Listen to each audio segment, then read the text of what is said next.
choisi Jésus pour guider ma vie. Mon bien-aimé Jésus, il est à moi, je suis à lui. J'ai choisi Jésus pour guider ma vie. Mon bien-aimé Jésus, il est à moi, je suis à lui. J'ai choisi Jésus pour guider ma vie. Mon bien-aimé Jésus, il est à moi. Gloire à Dieu, bien-aimés, nous remercions le Seigneur pour cette opportunité de recevoir son message, sa parole. C'est sa parole qui donne la vie. Et aujourd'hui, nous voulons justement parler du message de Jésus.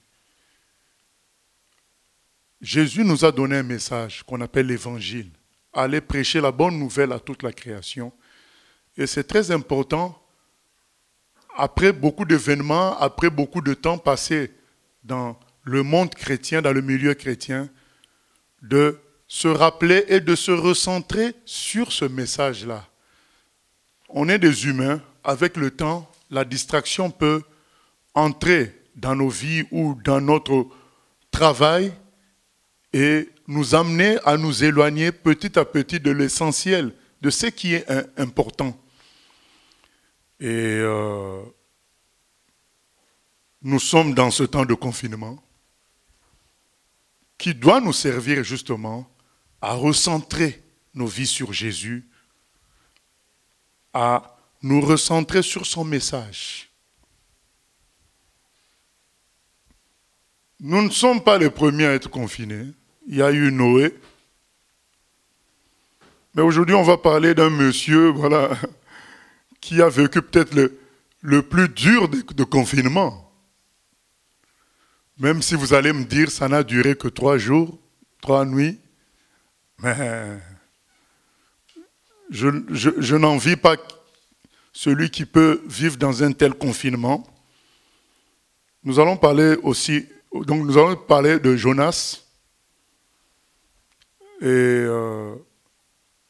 écoutez ce que Dieu lui a dit. Dieu lui donne un message. C'est la même chose avec nous. Dieu nous a donné un message. Allez prêcher la bonne nouvelle. Allez prêcher la repentance à toutes les nations. Allez faire de toutes les nations des disciples. Allez annoncer que le royaume de Dieu s'est approché. Allez annoncer que le jugement dernier arrive. Il nous a donné un message, comme il a donné à Jonas. Mais voyons la réaction de Jonas en lisant Jonas, chapitre 1er, 1 à 3.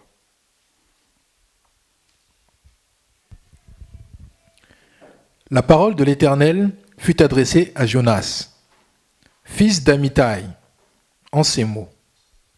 Lève-toi, va à Ninive, la grande ville, et crie contre elle, car sa méchanceté est montée jusqu'à moi.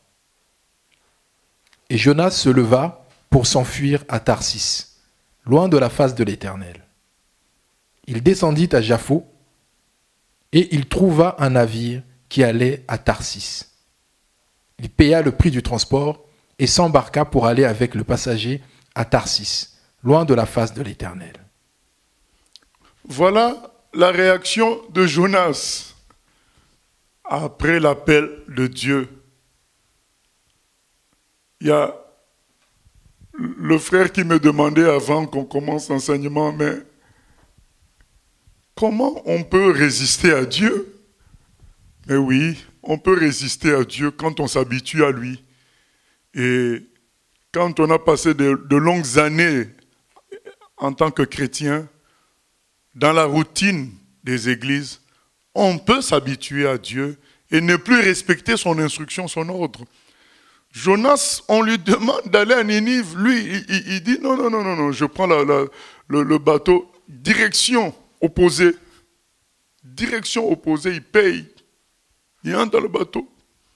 Il fait autre chose.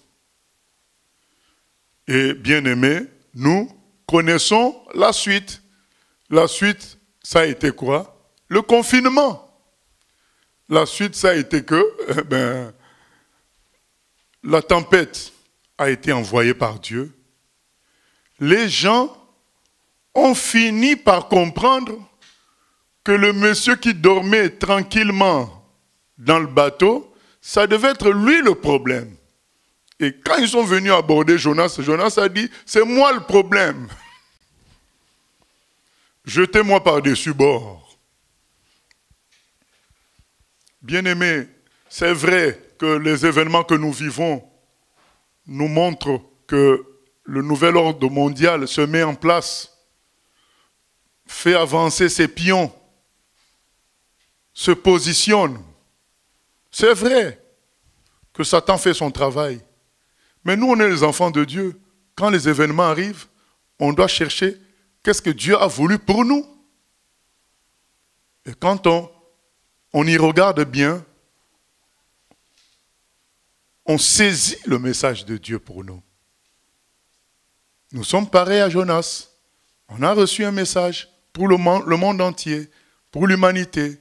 Allez prêcher la bonne nouvelle à toute la création. Allez faire de toutes les nations des disciples.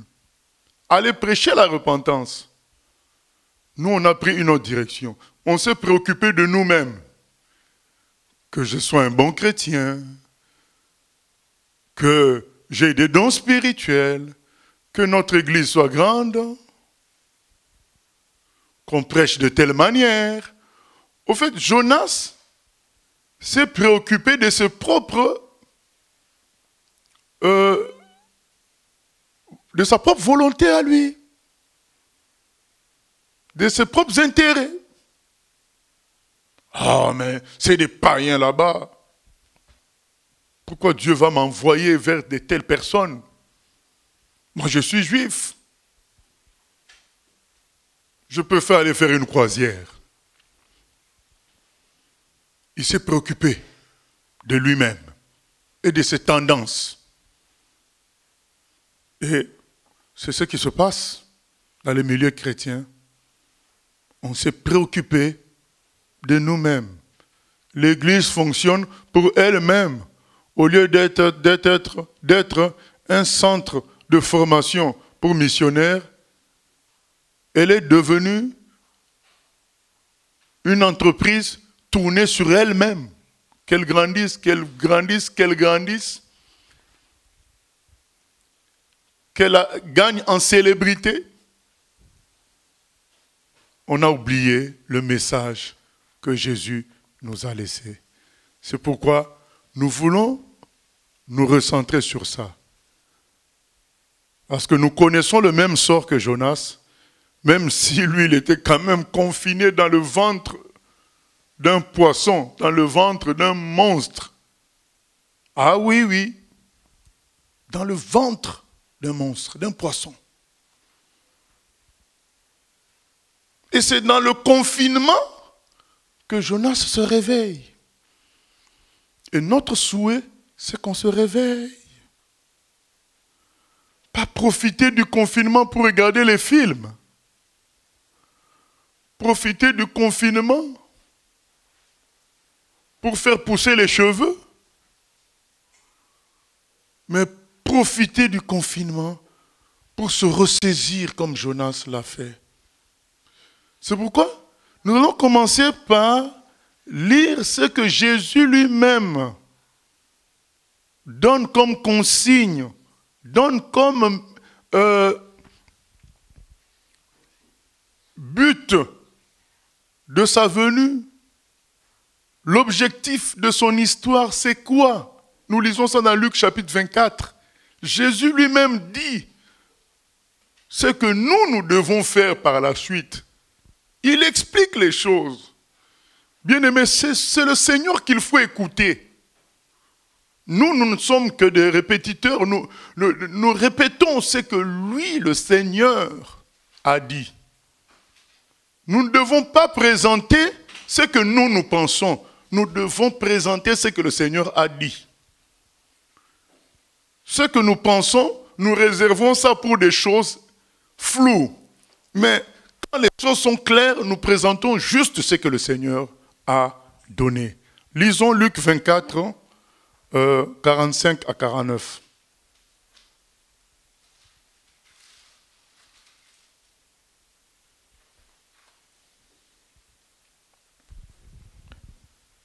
Alors il leur ouvrit l'esprit, afin qu'ils comprissent les Écritures. Et il leur dit, « Ainsi il est écrit que le Christ souffrirait et qu'il ressusciterait des morts le 3e jour, et que la repentance et le pardon des péchés seraient prêchés en son nom à toutes les nations, à commencer par Jérusalem.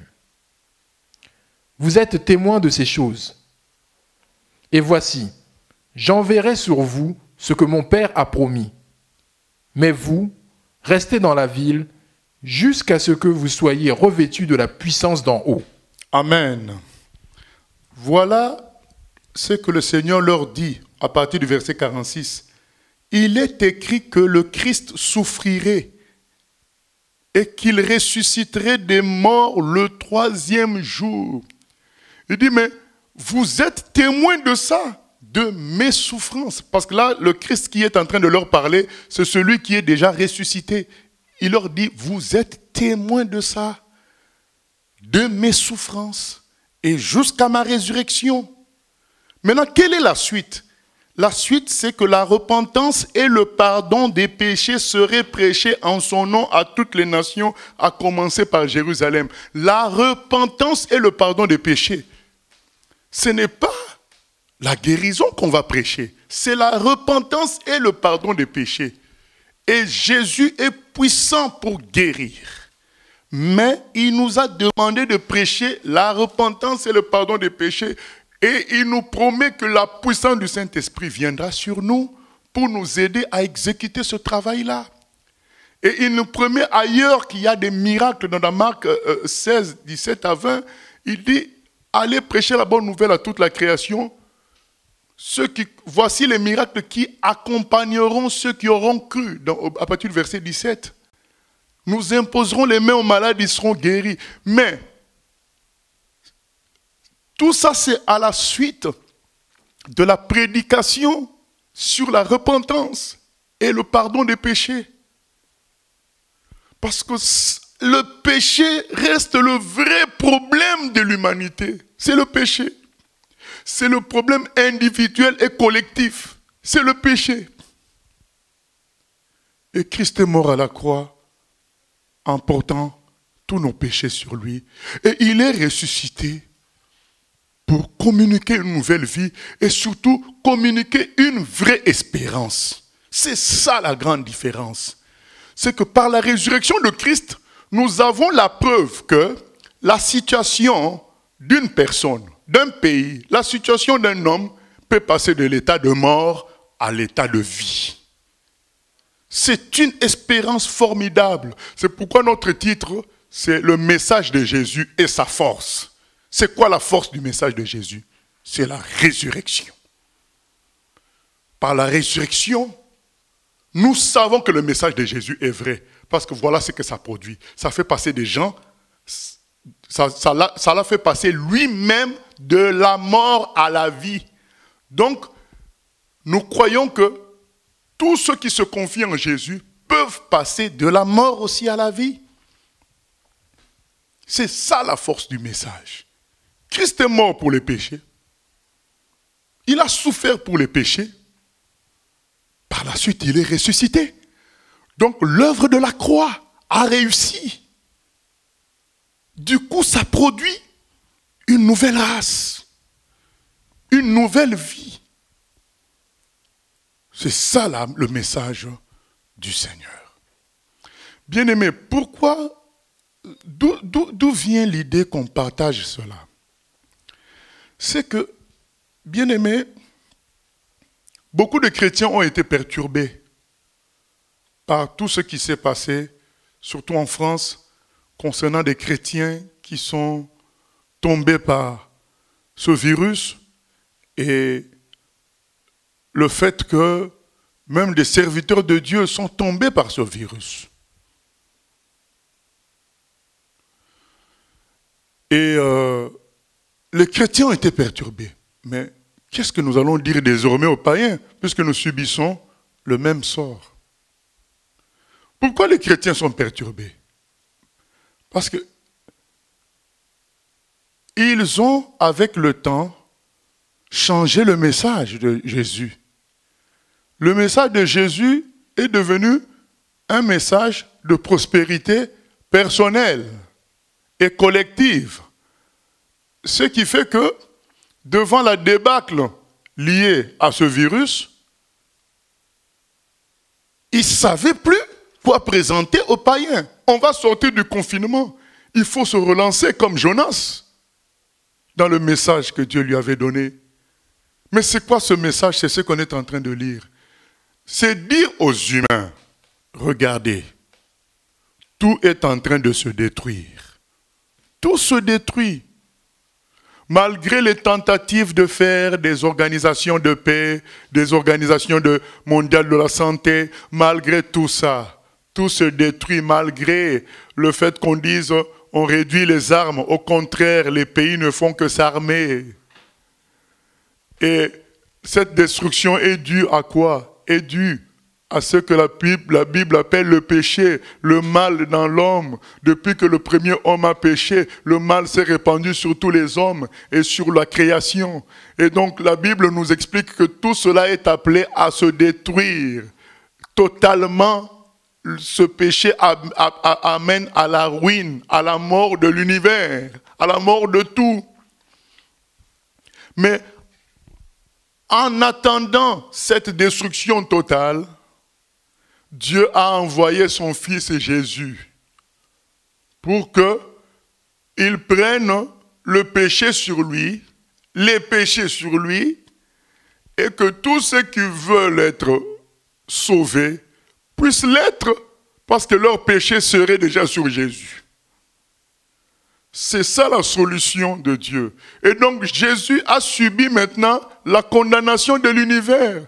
Donc il a été crucifié avec le monde à la croix, même si le temps que cela soit visible pour le monde n'était pas encore venu, mais Jésus l'a déjà fait à la croix. Comme quand il a porté nos péchés à la croix, nous n'étions pas encore nés. Il a fait tout ça à la croix. Il a pris le péché des gens qui étaient au passé, de son temps et à venir. Il a pris ça à la croix.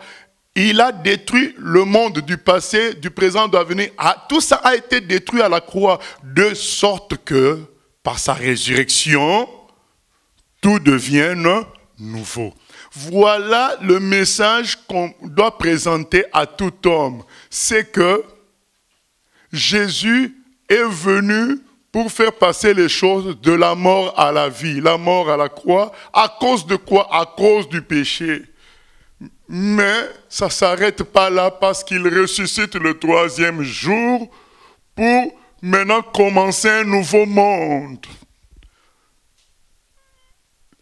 De ce monde, nous sommes les avant-goûts, les prémices.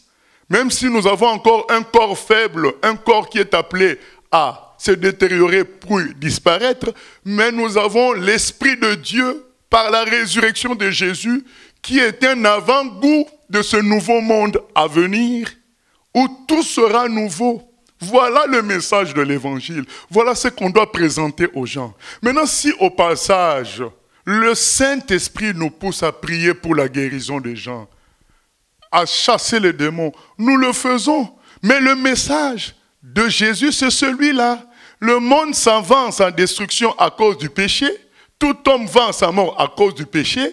La solution, c'est croire en Jésus pour vivre ce qu'il a fait pour nous à la croix. Recevoir donc le pardon des péchés par la repentance qu'on aurait faite et entrer dans la résurrection de Jésus. En attendant la nouvelle terre, les nouveaux cieux à venir.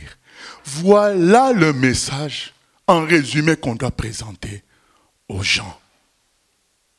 Donc si quelqu'un vient se moquer de nous pour dire « Ah ben vous les chrétiens, ben tiens, il y en a qui meurent de maladie », vous leur dites « Oui, tout ça a été prévu que la destruction du monde et des humains, c'est déjà prévu, ça a été fait déjà à la croix. Ce n'est que on attend de voir cela s'accomplir, c'est tout. Mais nous chrétiens, nous prêchons la résurrection. Jésus a fait les choses nouvelles. Et nous sommes les avant-goûts par la transformation qu'il a opérée en nous. D'où l'importance, bien aimé, que chacun de nous soit un message lui-même. Puisque personne n'a vu la résurrection de Jésus parmi les gens qui sont de notre époque. Ils la verront par nous. C'est nous qui sommes la démonstration de la résurrection de Jésus. Donc le message de Jésus nous inclut dedans. Parce que quand Jésus est ressuscité, il n'est apparu qu'à ses proches collaborateurs, qu'aux gens qui étaient ses disciples. Les autres devaient voir sa résurrection par ces gens-là, par la transformation, par la puissance de la résurrection de ces gens-là, et de fil en aiguille jusqu'à nous. Donc, nous, comment nous savons que Jésus est ressuscité? Par les gens qui l'ont vu. Ils en ont été tellement transformés que nous avons vu en eux la résurrection de Jésus, et ainsi de suite. Donc le message de Jésus nous inclut, nous les enfants de Dieu. Ce n'est pas une histoire de prouver aux gens que nous pouvons être riches, nous pouvons être guéris. Non. Toutes ces choses passeront. Bien aimé, même si aujourd'hui tu es guéri par miracle, ça passera. Un jour tu mourras. Que Jésus te donne un bon boulot, ça passera. Un jour tu mourras. Que Jésus, alors que tu étais stérile, te donne un enfant, que ce soit toi, que ce soit cet enfant-là, vous passerez. Donc, tout ce message-là dans lequel on s'était fait avoir doit changer. On doit revenir au message que le Seigneur nous a demandé de prêcher. Prêcher la repentance. Donc, la repentance et le pardon des péchés. Verset 47. Que la repentance et le pardon des péchés seraient prêchés en son nom à toutes les nations. Les nations ont à se repentir. Les humains ont à se repentir du péché parce que c'est le péché qui amène à la destruction finale totale et à l'enfer. Mais la croix de Jésus amène le pardon. Le sang de Jésus amène le pardon. Maintenant,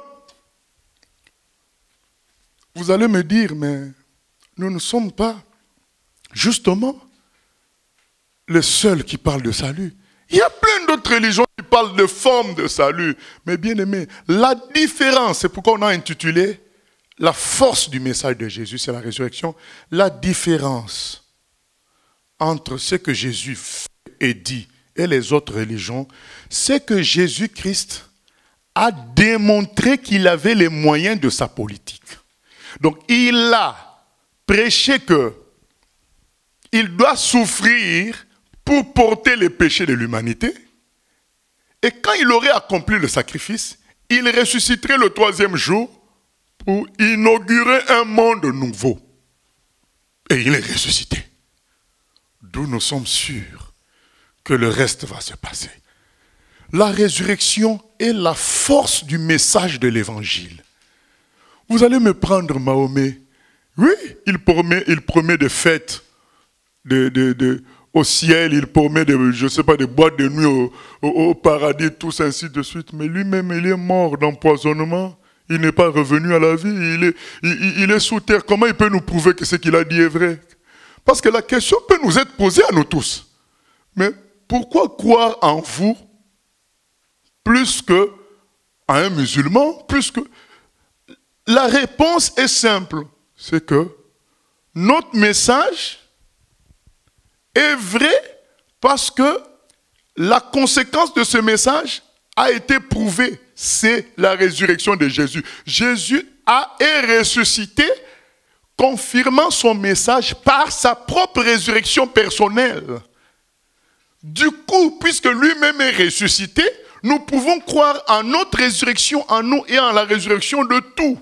Et nous-mêmes, notre vie est l'avant-goût de la résurrection finale. Voilà le message de l'évangile. Vous prenez Bouddha, tout ce que vous voulez, mais Bouddha, pareil. Il n'a pas atteint le nirvana parce qu'il est mort comme tout homme et son cadavre a été incinéré. On a jeté ses poussières dans la rivière de Kusirinagar. Il n'a pas prouvé que ce qu'il disait, lui-même pouvait l'accomplir. Il ne l'a pas montré. notre force, la force du message de l'évangile, c'est la résurrection de Jésus. Bien-aimés, je pense que après ce partage, quand vous allez relire les messages qui parlent de la résurrection de Jésus, vous allez voir ce que je suis en train de dire. Peut-être qu'avant c'était juste une information. Mais comprenez que c'est ça la force. C'est-à-dire que le monde nouveau promis par Jésus, le paradis promis par Jésus, lui-même il en est la démonstration par sa résurrection. De sorte que ceux qui ont vu cette résurrection ont été marqués profondément au point d'être transformés eux-mêmes dans une forme de résurrection, qu'ils ont communiqué aux autres cela par la puissance du Saint-Esprit et par le message de l'Évangile. Et ce sont ces résurrections-là qui se répètent jusqu'à nous. Parce que si un païen dit, mais oui, mais où est la résurrection de Jésus? Vous lui dites, oui, il est ressuscité. Il s'est montré à ses proches collaborateurs qui, ayant vu ça, ont été tellement touchés que ça a transformé leur vie. Ils se sont dit, mais donc le paradis est réel, puisque Jésus, par sa résurrection, pouvait traverser les murs. Il pouvait traverser les murs. Il brillait d'un autre éclat, il avait un corps glorieux. Il a prouvé qu'on pouvait passer de la mort à la vie. Or, c'est ça notre problème. Notre problème à nous tous, c'est la destruction de tout. Mais Jésus nous montre par sa résurrection que ce qui est détruit va être reconstruit parce qu'il est la première pierre de cette reconstruction. Il en a fait la preuve. Maintenant, tous ceux qui ont parlé, tous les autres prophètes qui ont parlé, mais ils sont dans le tombeau. Comment peut-il nous prouver l'avenir qu'il nous proposait? Pas possible. Les scientifiques, les grands économistes, comment peuvent-ils nous prouver leur théorie? Ils ne peuvent pas, ils sont dans le tombeau. C'est pourquoi beaucoup de leurs théories sont contredites. Mais tu ne peux pas contredire l'évangile parce que Jésus est ressuscité. Il a prouvé par sa résurrection. Tu veux voir sa résurrection? Eh bien, observe un nouveau chrétien. Tu verras la résurrection de Jésus. Observe cela. Tu veux voir sa résurrection? Eh bien, ose croire en lui. Tu verras comment cette résurrection deviendra réelle en toi. Franchis ce pas et tu verras. Voilà, bien-aimé, le message de l'évangile. Ce n'est pas moi qui le dis. On vient de lire ça dans Luc 24. Maintenant, lisons nos prédécesseurs qui ont prêché la même chose. Commençons. On va suivre l'ordre. Actes des Apôtres, chapitre 2, 22 à 42. La première prédication, d'ailleurs, c'est Pierre qui le fait. Vous allez comprendre, bien-aimé. Il y a des gens qui vont dire, mais oui, mais il est écrit que Paul a dit, je n'ai pas voulu savoir autre chose que Jésus-Christ crucifié. C'est vrai, ça c'est en interne pour nous les chrétiens. Le plus important, c'est Jésus-Christ crucifié. C'est la source de tout cela. Mais le message tel qu'on le présente aux gens, le point le plus important, c'est la résurrection de Jésus. Parce qu'il est écrit que la croix de Jésus est une folie pour les païens, est un scandale pour les juifs. Ils ne comprennent pas ça. Mais la résurrection, c'est une preuve évidente qu'ils peuvent comprendre, ils peuvent saisir. C'est pourquoi nous disons bien que la force du message de l'évangile, c'est la résurrection. Mais l'évangile en lui-même, sa force, c'est l'œuvre de la croix de Jésus. Mais le message, quand on le présente, c'est la résurrection de Christ. Bien sûr, quand on parle de la résurrection, on est obligé de parler de la croix. Mais la résurrection, c'est quelque chose qui est compréhensible. Donc les gens comprennent que oui, le monde nouveau promis a été inauguré par la résurrection de Jésus. L'œuvre de la croix qu'ils ne comprennent pas a bien fonctionné. Donc ils ont intérêt à demander à Dieu de leur faire comprendre l'œuvre de la croix. Lisons Actes des Apôtres 2. 22. Hommes israélites, écoutez ces paroles. Jésus de Nazareth, cet homme à qui Dieu a rendu témoignage devant vous par les miracles, les prodiges et les signes qu'il a opérés par lui au milieu de vous, comme vous le savez vous-même. Cet homme, livré selon le dessein arrêté et selon la prescience de Dieu, vous l'avez crucifié. Vous l'avez fait mourir par la main des impies. Dieu l'a ressuscité en le délivrant des liens de la mort, parce qu'il n'était pas possible qu'il fût retenu par elle. Car David dit de lui, « Je voyais constamment le Seigneur devant moi, parce qu'il est à ma droite, afin que je ne sois point ébranlé. Aussi mon cœur est dans la joie et ma langue dans l'allégresse, et même ma chair reposera avec espérance, car tu n'abandonneras pas mon âme dans le séjour des morts, et tu ne permettras pas que ton sein voie la corruption. Tu m'as fait connaître les sentiers de la vie, tu me rempliras de joie par ta présence.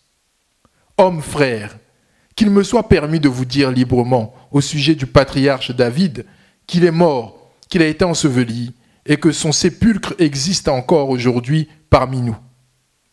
Comme il était prophète et qu'il savait que Dieu lui avait promis avec serment de faire asseoir un de ses descendants sur son trône, c'est la résurrection du Christ qu'il a prévue et annoncée en disant qu'il ne serait pas abandonné dans le séjour des morts et que sa chair ne verrait pas la corruption.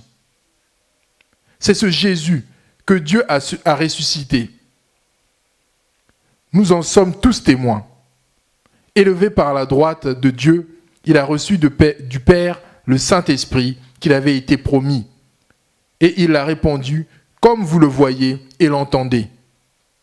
Car David n'est point monté au ciel, mais il dit lui-même, « Le Seigneur a dit à mon Seigneur, assieds-toi à ma droite, jusqu'à ce que je fasse de tes ennemis ton marchepied. » Que toute la maison d'Israël sache donc avec certitude que Dieu a fait Seigneur et Christ, ce Jésus que vous avez crucifié. Amen, on s'arrête là pour le moment. Qu'est-ce que Pierre dit au verset 31? C'est la résurrection du Christ qu'il a prévue et annoncée en disant qu'il ne serait pas abandonné dans le séjour des morts. Verset 32, c'est ce Jésus que Dieu a ressuscité. Nous en sommes témoins. Eux, ils l'ont vu. Ils ont même mangé avec lui. Il dit, nous en sommes témoins. Nous l'avons vu traverser les murs. Nous l'avons vu repartir au ciel. Il est ressuscité. Il a vaincu la mort. Le tombeau est vide. Nous l'avons vu. Donc tout ce qu'il a dit va s'accomplir puisque le plus important qu'il a promis, c'est accompli. Sa propre résurrection est la preuve que toutes les autres résurrections auront lieu. Donc si tu es esclave du péché, tu peux mourir et ressusciter en Christ. Ce monde pourri va mourir et ressuscitera en Christ. Voilà le message de Jésus. Ce monde va à sa mort pour ressusciter un jour. J'en suis la preuve, je parle de Jésus, puisque je suis ressuscité. Donc il est ressuscité. Vous savez, les premiers chrétiens en étaient tellement fiers, tellement encouragés que lorsqu'ils se rencontraient, ils se disaient bonjour en disant « Le Seigneur est ressuscité ». Et le deuxième répondait « Il est vraiment ressuscité ». Amen. C'était ça leur force. Voir que ce qui avait été annoncé, c'est finalement accompli. Ce n'était pas une histoire de bénédiction. Ce n'était pas une histoire de guérison ou quoi que ce soit. Parce que dans la résurrection, il y a le renouvellement de tout. Même un corps peut être renouvelé par la puissance de la résurrection. C'est plus que tout, la résurrection. Nous lisons 37 à 42. Après avoir entendu ce discours, ils eurent le cœur vivement touché. Et ils dirent à Pierre et aux autres apôtres, « Hommes frères, que ferons-nous » Pierre leur dit, « Repentez-vous et que chacun de vous soit baptisé au nom de Jésus-Christ pour le pardon de vos péchés, et vous recevrez le don du Saint-Esprit. Car la promesse est pour vous, pour vos enfants, et pour tous ceux qui sont au loin, en aussi grand nombre que le Seigneur notre Dieu les appellera. » Et par plusieurs autres paroles, il les conjurait et les exhortait, disant: Sauvez-vous de cette génération perverse. Amen, amen. Ceux qui acceptèrent sa parole furent baptisés, et en ce jour-là, le nombre des disciples s'augmenta d'environ 3000 âmes. Ils persévéraient dans l'enseignement des apôtres, dans la communion fraternelle, dans la fraction du pain et dans les prières. Amen, amen.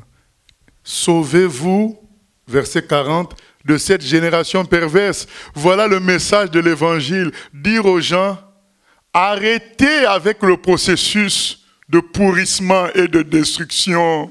Venez à Jésus pour entrer dans la résurrection.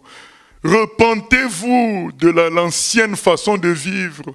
C'est une façon qui détruit, qui amène dans le péché, dans la destruction. Venez recevoir des principes nouveaux qui apportent la résurrection, les principes de Dieu même. Voilà le message de l'évangile, verset 38. Qu'est-ce que Pierre leur dit? Repentez-vous et que chacun de vous soit baptisé au nom de Jésus à cause du pardon de vos péchés et vous recevrez le don du Saint-Esprit. Par la repentance. Ce n'est pas la distraction où les gens viennent prêcher, ils soufflent sur les gens, wow, les gens tombent, ils balancent leur veste et les gens tombent, ils disent c'est la puissance du Saint-Esprit, c'est de la distraction. Pierre dit, mais si vous vous repentez, si vous acceptez que vous étiez dans l'erreur, que vous étiez dans l'autoroute de la perdition, de la destruction, vous décidez de quitter ça pour venir dans le chemin étroit du Seigneur Jésus-Christ. Vous recevrez le don du Saint-Esprit. La puissance d'en haut, c'est elle qui fera la différence. C'est cette vraie puissance que nous voulons. Pas les artifices des humains, parfois en complicité avec le diable, pour imiter la puissance du Saint-Esprit. La repentance, repentez-vous et que chacun de vous soit baptisé au nom de Jésus-Christ à cause du pardon de vos péchés. Amen. C'est ça le message de l'Évangile. Arrêtons avec le processus de destruction en nous par le péché. Lisons encore une prédication, toujours du même Pierre, dans Actes 10, 38 à 46. Dans Actes 10, 38 à 46. Il prêche encore. Qu'est-ce qu'il dit? Actes 10, 38 à 46.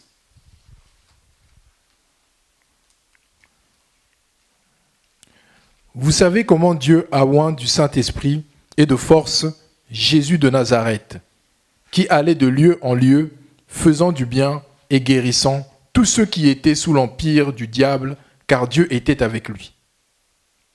Nous sommes témoins de tout ce qu'il a fait dans le pays des Juifs et à Jérusalem. Ils l'ont tué en le pendant au bois. Dieu l'a ressuscité le 3e jour et il a permis qu'il apparût, non à tout le peuple, mais aux témoins choisis d'avance par Dieu, à nous qui avons mangé et bu avec lui après qu'il fut ressuscité des morts. Voilà. Voilà ce qu'il dit. Il dit, il est apparu à nous les témoins. Donc les gens que Dieu avait prévus d'avance. Pas à tout le monde, mais aux témoins choisis d'avance par Dieu. À nous qui avons mangé et bu avec lui après qu'il fut ressuscité des morts. C'est-à-dire que ces gens-là n'ont pas eu une vision la nuit de la résurrection de Jésus. Ils ne l'ont pas vu en vision la journée. Non, ils ont mangé avec lui le ressuscité. Ils ont vu les trous dans ses mains pour l'identifier correctement. Il est ressuscité, ils disent, mais nous, on a vécu avec lui après sa résurrection. La résurrection est possible, le renouvellement est possible. Ce monde s'en va à son déclin, c'est prévu à cause du péché, mais ce qui est meilleur, c'est la résurrection par l'œuvre de la croix de Jésus. Jésus est mort à la croix en sacrifice, en prenant notre place pour qu'il y ait une nouveauté de vie. Bien aimé, même quand on est chrétien, quand on lit ça, on se rend compte que notre vie doit manifester la résurrection. Puisque c'est ça le centre. Nous sommes les prémices, nous sommes le premier fruit de la résurrection. Quelqu'un qui nous connaissait avant, quand il nous voit, il doit expérimenter la résurrection en nous regardant, voir cela. Et qu'est-ce qu'il dit par la suite, verset 41, verset 42? Et Jésus nous a ordonné de prêcher au peuple et d'attester que c'est lui qui a été établi par Dieu, juge des vivants et des morts. Tous les prophètes rendent de lui le témoignage que quiconque croit en lui reçoit par son nom le pardon des péchés. Amen. Est-ce que reçoit par son nom une maison ou bien je ne sais quoi? Non, le pardon des péchés, bien-aimé, Jésus est venu à cause du péché. C'est le péché qui est le problème. C'est le péché qui est le problème. Nous devons prêcher aux gens la repentance, le rejet du péché pour accepter la vie de Dieu. La conversion en Jésus pour accepter, pour recevoir l'Esprit de Dieu. Être un avant-goût de la résurrection avant la résurrection finale. Nous continuons, 44 à 46. Comme Pierre prononçait encore ces mots, le Saint-Esprit descendit sur tous ceux qui écoutaient la parole. Tous les fidèles circoncis qui étaient venus avec Pierre furent étonnés de ce que le don du Saint-Esprit était aussi répandu sur les païens, car ils les entendaient parler en langue et glorifier Dieu. Amen. Est-ce que Pierre a fait la publicité du Saint-Esprit, la publicité du parler en langue, ou bien de la prophétie, ou bien de quel don? Non, il prêchait le message, et pendant qu'il prêchait le message, le Saint-Esprit accomplissait des merveilles. Que personne ne nous entraîne dans la voie de rechercher l'extravagance, l'extraordinaire.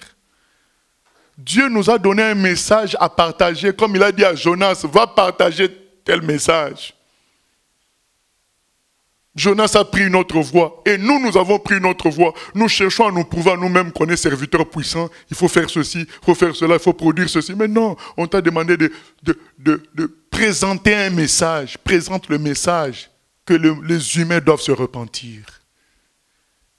Il y a possibilité de vivre en nouveauté de vie par Jésus. C'est ça le message. Par la puissance de la résurrection.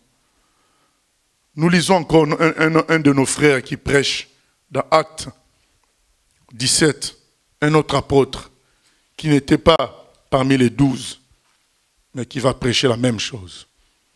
C'est pour nous dire que c'est le message vraiment que Dieu nous demande de propager.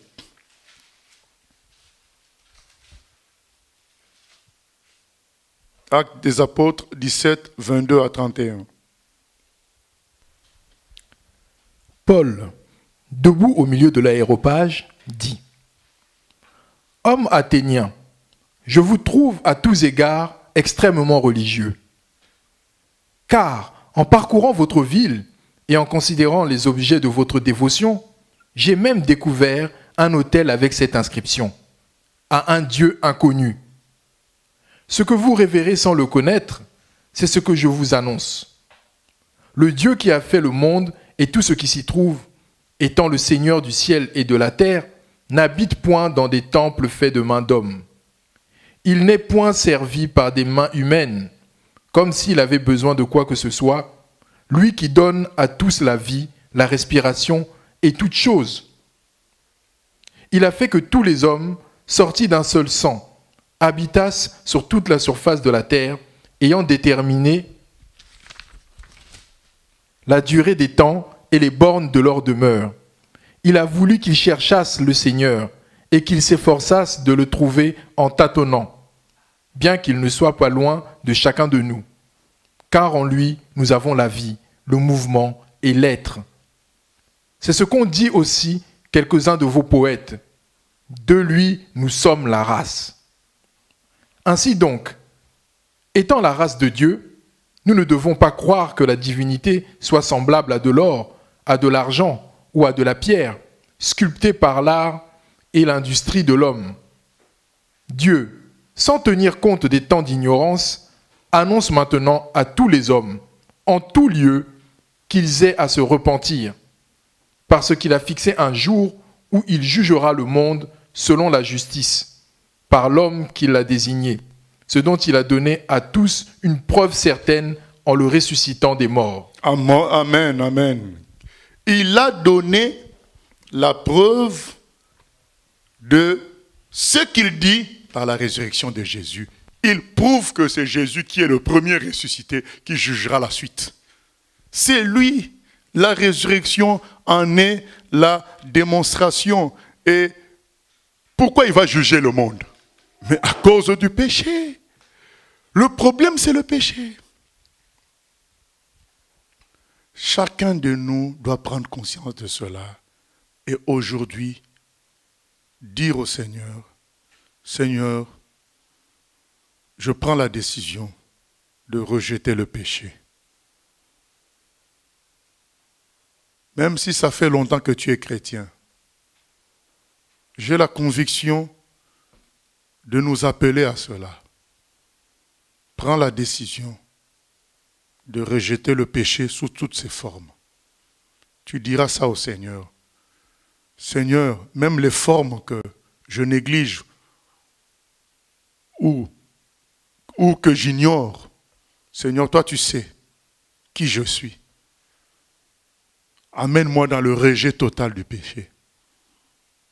Je veux vivre la nouveauté de vie par la résurrection de Jésus. Voilà la prédication que le Seigneur nous a donnée. En résumé, quel message apporter aux gens après le confinement?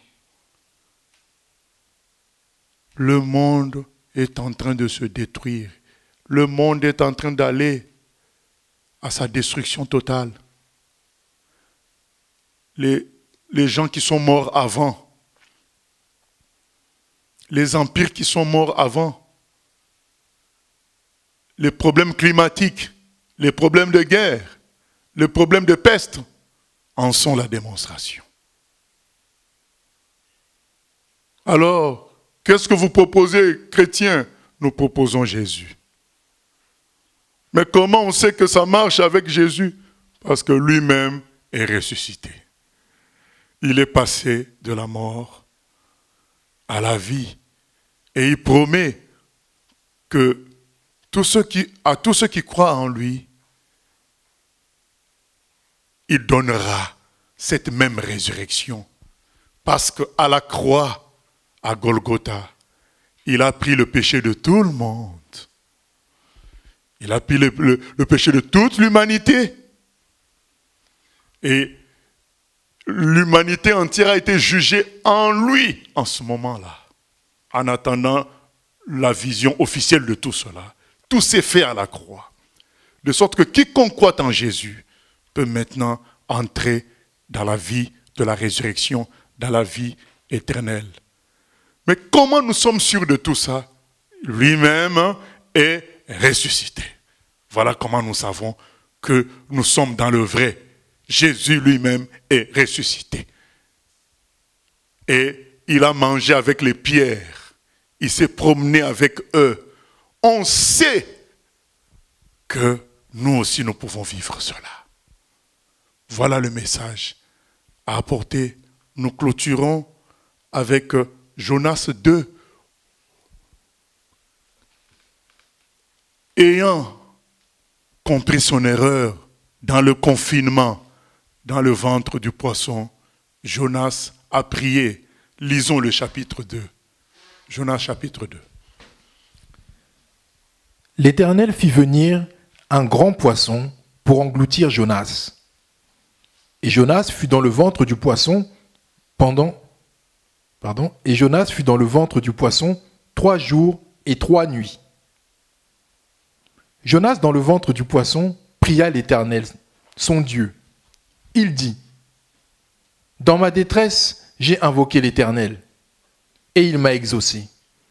du sein du séjour des morts, j'ai crié, et tu as entendu ma voix.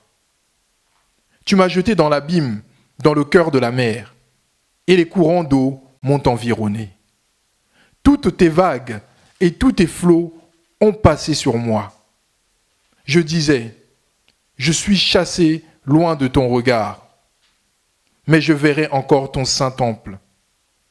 Les eaux m'ont couvert jusqu'à m'ôter la vie. L'abîme m'a enveloppé. Les roseaux ont entouré ma tête. Je suis descendu jusqu'aux racines des montagnes. Les barres de la terre m'enfermaient pour toujours. Mais tu m'as fait remonter vivant de la fosse. Éternel mon Dieu. Quand mon âme était abattue au-dedans de moi, je me suis souvenu de l'Éternel et ma prière est parvenue jusqu'à toi. Dans ton saint temple, ceux qui s'attachent à de vaines idoles éloignent d'eux la miséricorde. Pour moi, je t'offrirai des sacrifices avec un cri d'action de grâce. J'accomplirai les vœux que j'ai faits. Le salut vient de l'Éternel. L'Éternel parla au poisson et le poisson vomit Jonas sur la terre. Amen. Jonas a compris que Dieu seul était Dieu. Le salut venait de l'Éternel. Bien-aimé, le salut ne vient que de l'Éternel. Ça ne vient pas de nos méthodes. Ça ne vient pas de prédications que les églises ont changées avec le temps. Ça ne viendra pas de ça. Le confinement est là pour nous le montrer et nous le rappeler. Revenons au message. Jonas a pris une autre voie, mais dans le confinement, il se ressaisit. Servons-nous de ce confinement pour se ressaisir dans notre vie chrétienne. Est-ce que tu es dans le message du Seigneur? Est-ce que tu as compris que le problème, c'était le péché? Le problème, c'était la repentance et ensuite vivre la résurrection de Christ. Ressaisissons-nous. Nous avons un message à donner à l'humanité. Une seule personne a réussi à vaincre la mort, à vaincre la destruction, la maladie. C'est Jésus. Comment vous le savez? Comment nous le savons? Il est ressuscité. Voilà la force du message de l'Évangile et qui vient appuyer, le Saint-Esprit de Dieu vient appuyer ce message-là. Quand on le présente tel que Jésus nous a laissé le faire, demander de le faire.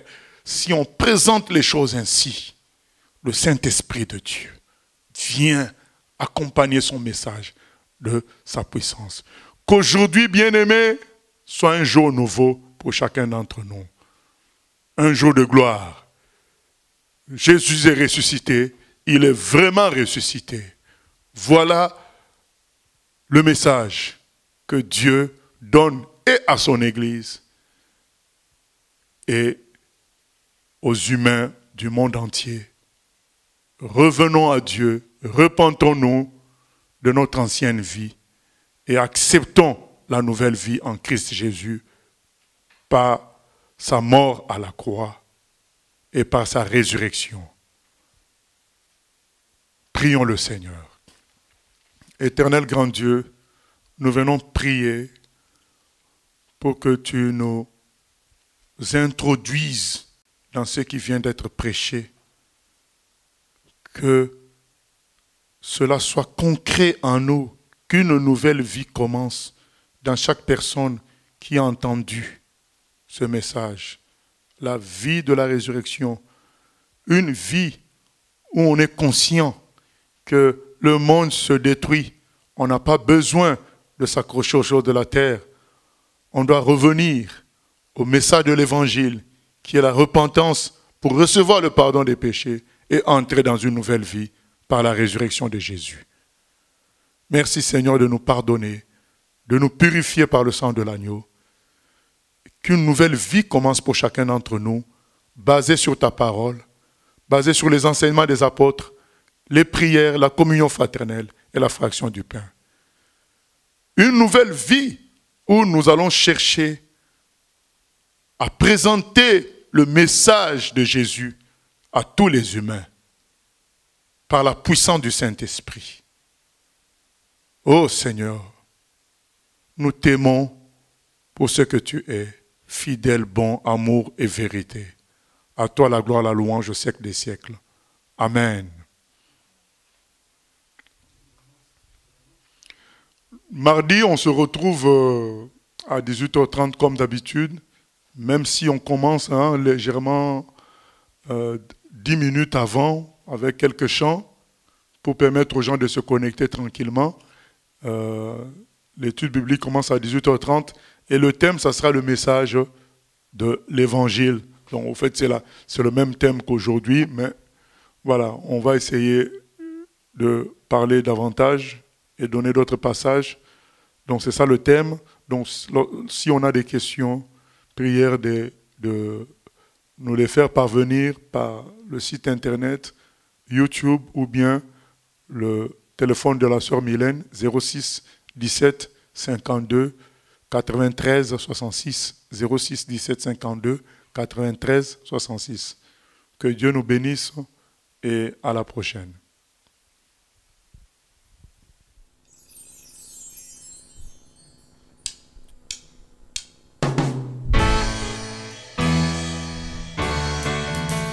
J'ai choisi Jésus pour guider ma vie. Mon bien-aimé Jésus, il est à moi, je suis à lui. J'ai choisi Jésus pour guider ma vie. Mon bien-aimé Jésus, il est à moi, je suis à lui.